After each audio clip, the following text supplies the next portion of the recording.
फरमाते हैं जब कोई शख्स अपनी नवाफिल के जरिए नेक अमल के जरिए अल्लाह का कुर्ब इख्तियार कर लेता है, अल्लाह तबारक व तआला हजरत जिब्रील अमी को हुक्म देता है, ए जिब्रील मैं फला शख्स से मोहब्बत करता हूँ और तुम भी इससे मोहब्बत करो।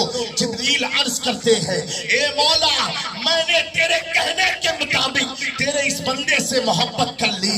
फिर रब फरमाता है, ए जिब्रील जाओ आसमानी दुनिया में जाकर के तमाम मलाइका से कह दो कि अल्लाह फला शख्स से मोहब्बत फरमाता है।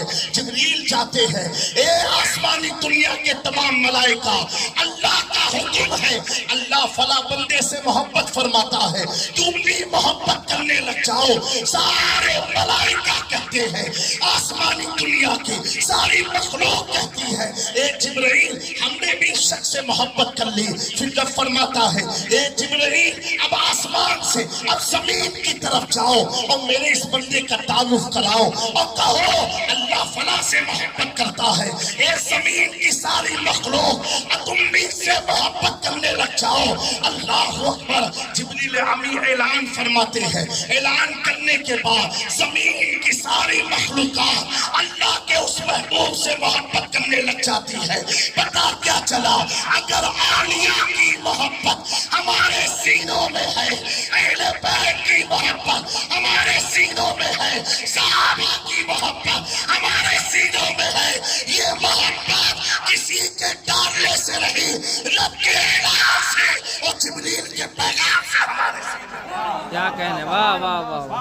मेरे प्यारों, इस आयत की तफसीर में जब हम लाउड नहीं बोले ना तो मैं की आवाज स्लो मत करना, उससे आवाज खींचती है। बहरहाल मैं ये अर्ज कर रहा हूँ, इस आयत की तफसीर में कंजुल ईमान पर खज़ाइनुल इरफान हजरत सैयद नईमुद्दीन मुरादाबादी की तफसीर मुख्तसर लिखी हुई है। आप फरमाते हैं वो कौन से बंदे हैं कि जिनकी महबूबियत का ऐलान अल्लाह ने फरमाया है और अल्लाह ने जिनकी महबूबियत का ऐलान फरमा के हर चीज में उनकी मोहब्बत को पैदा फरमाया है। मदरसे के प्यारे बच्चे बैठे हैं, आप मदरसे में जाकर के कंजुल ईमान की सूरह मरियम की 19वीं आयत जिसकी मैंने तिलावत किया है, आप उठा करके देखना। खज़ाइनुल इरफान में सैयद नईमुद्दीन मुरादाबादी फरमाते हैं वो कौन से महबूब है जिनकी मोहब्बत अल्लाह ने हर चीज में फरमा दी।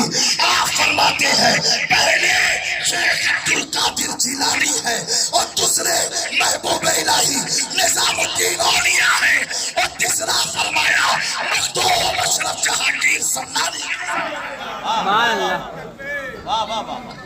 तीन महबूब ऐसे हैं जिनकी मोहब्बत को अल्लाह ने हर चीज में डाल दिया।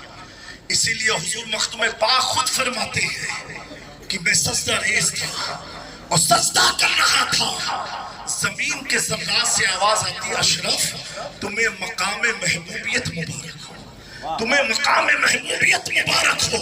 मखदूम पाक फरमाते हैं जब मैं चलता था तो सारे दरख्त कहते थे अशरफ तुम्हें मकाम महबूबियत मुबारक हो। हमें ये मकाम महबूबियत है क्या? ये मकाम वो मकाम है, पूरी जिंदगी बंदा कहता है, कोई भी अमल करता है, कितमीर मियाँ ने किया, दस्तगीर मियाँ ने महफिल को सजवाया, समनानी मियाँ ने कराया, मकसद क्या है? अल्लाह हमसे राजी हो जाए, अल्लाह हमसे राजी हो जाए, अल्लाह इस महफिल को कबूल फरमा ले। मकसद यही है, हम सब चाहते हैं अल्लाह हमसे राजी हो जाए, अल्लाह हमसे राजी हो जाए। ये मकाम मुहिब है और मकाम महबूबियत ये होती है कि रब अपने बंदे से पूछता है, ए अशरफ तू मुझसे राजी हो जा, ए अब्दुल कादिर तू मुझसे राजी हो जा, ए निजामुद्दीन तू मुझसे राजी हो जा। तभी तो मेरे इमाम ने फरमाया सर भला क्या कोई जाने के है कैसा तेरा, औलिया मलते हैं आंखें वो है तलवा तेरा। मेरे प्यारो, ये हम सबकी खुशबख्ती है। कौन? मखदूम अशरफ जहांगीर समनानी। मखदूम पाक की जात वो है कि आपके वालिद हजरत सुल्तान इब्राहिम नूर बख्शी रज़ी अल्लाह तआला अन्हु, आप सल्तनत नूर बख्शिया जिसकी दारुल हुकूमत समनान ईरान में, उस जमाने में आज ईरान की राजधानी तेहरान है, مخدوم پاک کے زمانے میں ایران کی راجدھانی سمنان تھی. جیسے برٹش کا جب ٹائم بھارت میں تھا تو بھارت کی کیپٹل کلکتہ تھی. کلکتہ یہاں کی راجدھانی تھی. ایسے ہی زمانہ بدلتا ہے، راجدھانی بدلتی رہتی ہے. حضور مخدوم پاک کے والد نے اپنی ظاہری زندگی میں اپنے دارالحکومت کے اخراجات سے اللہ اکبر پورے ایران میں 1000 مدرسے قائم فرمائے، اور ہر مدرسے میں 2000 بچے طالب علم ہوا کرتے تھے. 2000 بچے جو رہا کرتے تھے، ان کے دلوں میں یہ خیال آتا تھا کہ میں نے اپنی سلطنت کے زیر سائے اتنے بڑے ادارے قائم کیے، اتنی مخلوق کی خدمت کرتا ہوں، اتنی چیریٹی کا کام کرتا ہوں، میرے بعد میرے پاس کوئی اولاد نہیں ہے، اس کام کو آگے کون بڑھائے گا؟ آپ کے والد حضرت سلطان ابراہیم نور بخشی ہمہ وقت اسی خیال میں رہا کرتے تھے، اللہ کے حضور دعائیں مانگا کرتے تھے. کسی کو کیا معلوم، ایک دن سلطنت نور بخشیہ کا وہ سلطان اپنے کمرے میں سو رہا تھا، اور پکارا ملا کے نام نے سنی، اور خواب میں آ کر کے بشارت دیا اور فرمایا اے فرزند ابراہیم تو گھبرا مت، اللہ تیری نسل میں دو تجھے اولاد عطا فرمائے گا، ایک کا نام اشرف رکھنا، ایک کا نام محمد عارف رکھنا. جو اشرف ہوگا وہ تیری سلطنت ظاہری اور باطنی کا بادشاہ ہوگا. پتا کیا چلا پیارو، ہمارا نام آپ کے نام ہمارے باپ رکھتے ہیں، ہمارے دادا رکھتے ہیں، ہمارے نانا رکھتے ہیں، ہماری نانی رکھتی ہے، ہمارے گھر کا فرد رکھتا ہے. سلطان اشرف کی شان دیکھو، پیدا ہو رہے ہیں سمنان میں. آپ کا نام نہ آپ کے بابا نے رکھا، نہ آپ کی ماں نے رکھا، نہ آپ کے رشتہ دار نے رکھا، بلکہ اس نے رکھا جس نے حسن کا نام حسن رکھا، جس نے حسین کا نام حسین رکھا. یعنی آمنہ کے لال نے مخدوم پاک کو نام عطا فرمایا اشرف رکھنا.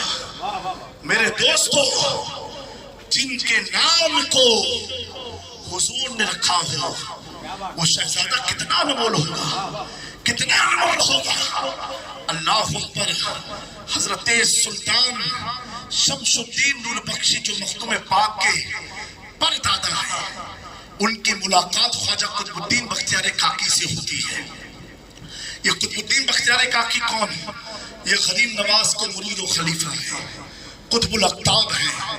آپ کی جب ملاقات ہوتی ہے مخدوم پاک کے دادا کی، پردادا کی، حضرت سلطان شمس الدین کی، قطب الاقطاب قطب الدین بختیار کاکی فرماتے ہیں اے شمس الدین بادشاہ، میں تمہاری ذریت میں ایک اشرف جہانگیر کو دیکھ رہا ہوں جس کے وجود سے اللہ سلسلے چشتیہ کو ساری کائنات میں اس کے پرچم کو بلندی عطا فرمائے گا.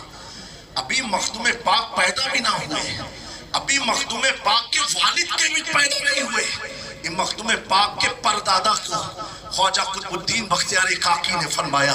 ابھی مخدوم پاک پیدا بھی نہ ہوئے، اور تقریباً 100 سال پہلے خواجہ کریم نواز ہند الرسول عطائے رسول ہند الولی معین الدین چشتی نے فرمایا میرے سلسلے چشت میں ایک اشرف جہانگیر پیدا ہوگا جو پس سرے سلسلے چشت کو زندہ فرمائے گا.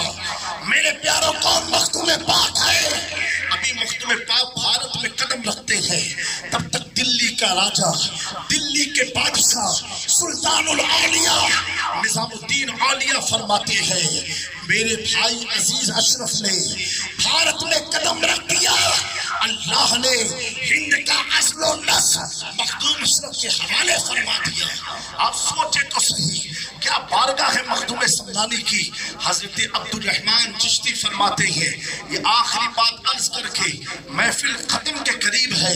آپ فرماتے ہیں میں غریب نواز کی